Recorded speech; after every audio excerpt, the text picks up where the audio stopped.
Fatin, terima kasih. Baiklah, untuk perkembangan dari Sarawak, kita bersama Fazril Hisham Effendi yang antaranya memberi fokus kepada penubuhan semula Jawatankuasa Khas Status Kewarganegaraan. Silakan Fazril. Assalamualaikum dan salam hormat. Pewujudan semula Jawatankuasa Khas Status Kewarganegaraan peringkat Sarawak diharap dapat mengurangkan tempoh kelulusan permohonan status kewarganegaraan dari negeri ini di bawah 15A Perlembagaan Persekutuan.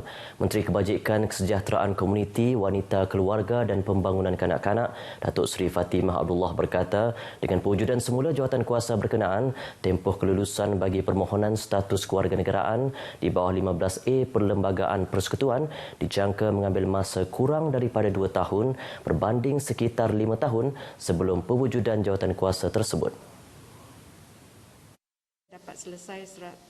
Menteri itu juga yakin tempoh kelulusan dapat dipendekkan dengan adanya checklist yang diperkenalkan oleh Jabatan Pendaftaran Negara JPN Sarawak bagi memudah cara proses permohonan.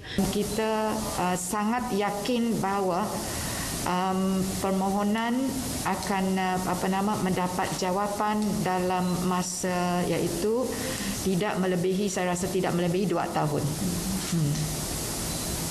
Tidak melebihi 2 tahun. Tambahan ada checklist tadi, checklist untuk memastikan bahawa semua dokumen itu lengkap. Jelasnya dokumen dan maklumat yang diperlukan itu akan membantu proses pembuatan keputusan JPN dan Jawatankuasa untuk mengesyorkan perakuan permohonan kepada Menteri Kementerian Dalam Negeri KDN yang membuat keputusan muktamad tentang kelulusan permohonan status kewarganegaraan. Bercakap dalam sidang media di Kuching, Datuk Seri Fatimah menambah dokumen wajib yang dapat membuktikan keberadaan melalui pengesahan pemastautin, dokumen rawatan kesihatan subjek dan dokumen persekolahan. Dalam pada itu, Menteri itu berkata Jawatankuasa Khas Status Kewarganegaraan telah diwujudkan sejak tahun 2016 namun tidak lagi berfungsi setelah pertukaran kerajaan persekutuan pada tahun 2019. Tambahnya, awal bulan ini KDN telah mengeluarkan kelulusan untuk mewujudkan semula jawatankuasa tersebut dan kini dipromosikan bersama oleh Timbalan Menteri KDN Datuk Dr. Ismail Muhammad Said dan beliau sendiri. Mesyuarat pertama jawatankuasa baru ini telah diadakan semalam di Putrajaya turut membentangkan terma rujukan baru untuk Jawatankuasa Khas Status Kewarganegaraan Perkara 15A di peringkat Sarawak selain menyemak, menilai dan memperakukan syur permohonan kewarganegaraan dari Sarawak di bawah 15A Perlembagaan Persekutuan. Terma ini diguna pakai dalam menimbang kes permohonan sejak tahun 2019 dan mesyuarat semalam turut mengetengahkan 101 kes permohonan pada tahun 2019 dan 2020. Menurut Datuk Seri Fatimah, mesyuarat seterusnya jawatankuasa itu akan diadakan bulan depan di Kuching dan akan diadakan secara bulanan. Anak dilahir sebelum sidak 2 kahwin. Polis Diraja Malaysia PDRM Sarawak melaksanakan 28 sekatan jalan raya SJR di 18 zon dalam tempoh Perintah Kawalan Pergerakan Bersyarat PKPB di Sarawak.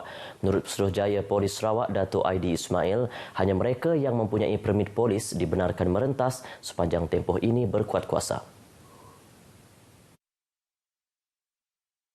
Cuma tiga kategori perkhidmatan yang diberikan permit bermula pada 19 bulan April, iaitu pertama perkhidmatan awam atau perkhidmatan di mana pengangkutan awam, dan keduanya perkhidmatan penghantaran makanan dan barang-barang keperluan harian seperti sayur, ikan dan sebagainya, termasuk barang-barang runcit.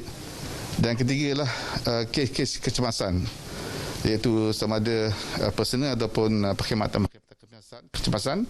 Sementara itu, sejumlah 3,297 kompaun telah dikeluarkan PDRM sejak 19 Januari sehingga semalam kerana gagal mematuhi SOP. Dan kebanyakan kompaun ini katanya melibatkan premis beroperasi tanpa kebenaran, melebihi masa dan gagal menjaga penyerakan fizikal serta tidak mendaftarkan butiran diri.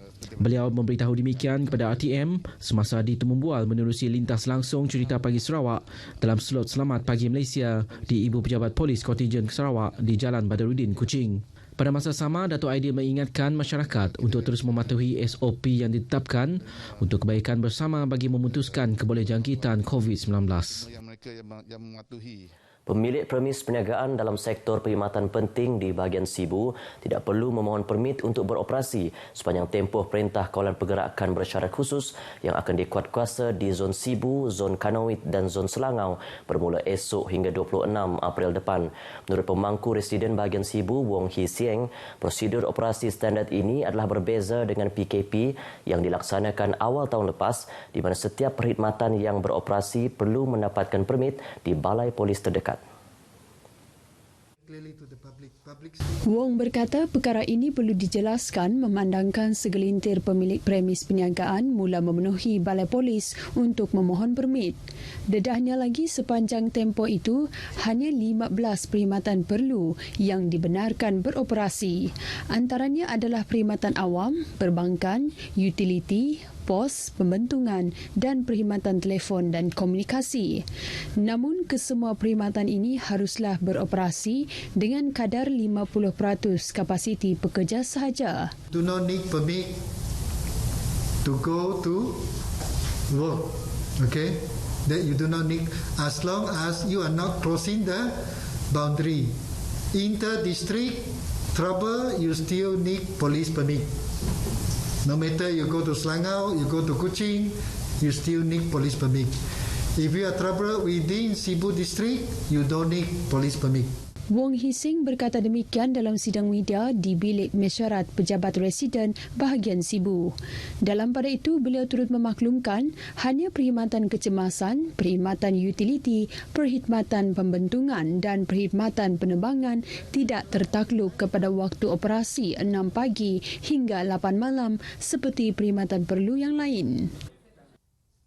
Misi mencari dan menyelamat seorang penyelam wanita yang dilaporkan hilang di kawasan perairan berhampiran Pulau Satang Besar, Kuching, 17 April lepas kini memasuki hari keempat. Agensi Penguatkuasaan Maritim Malaysia APMM Sarawak terus berusaha mengkoordinasikan operasi cari lamat tersebut. Menurut Timbalan Pengarah Operasi Maritim Sarawak, Kapten Yusri Ali, operasi cari lamat hari ini merangkumi kawasan perairan seluas 80.42 batu nautika persegi di sekitar perairan Pulau Satang Besar. Operasi melibatkan kekuatan seramai 48 orang anggota dan pegawai daripada agensi seperti polis, bomba, pasukan gerakan udara, polis marin, Angkatan Pertahanan Awam Malaysia selain penggunaan sebuah pesawat udara, 4 buah bot dan drone. Jelasnya, setakat 11 pagi tadi, petugas cari lamat masih belum menemui sebarang petunjuk. Pada hari kejadian, mangsa Chong Su Sian, 31 tahun, telah melakukan aktiviti menyelam bersama 5 orang rakan berhampiran Pulau Satang Besar dan disyaki hilang apabila lebih 1 jam tidak muncul ke permukaan air selepas menyelam secara solo atau bersendirian. Sejurus menerima laporan kejadian pada pukul 8 malam 17 April, sebuah bot pengawal APMM yang bertugas sejak pagi 15 April telah dikerahkan ke lokasi kejadian. Namun pada waktu tersebut, lokasi kejadian secara terperinci tidak diperolehi daripada pengadu iaitu abang mangsa Chong Zihua. Operasi cari lamat oleh pengawal 6 pada 17 April tidak dapat dilaksanakan secara berkesan berikutan jarak penglihatan yang terhad pada malam hari. Maklumat lokasi kejadian yang tidak lengkap serta terdapat kebarangkalian pergerakan bot akan mendatangkan bahaya. Beliau berkata demikian dalam satu sidang media di JT Telaga Air Kuching hari ini. Sekian berita dari Sarawak, kita kembali bersama Norlela di Angkasa Puri. Silakan. Fazrul, terima kasih.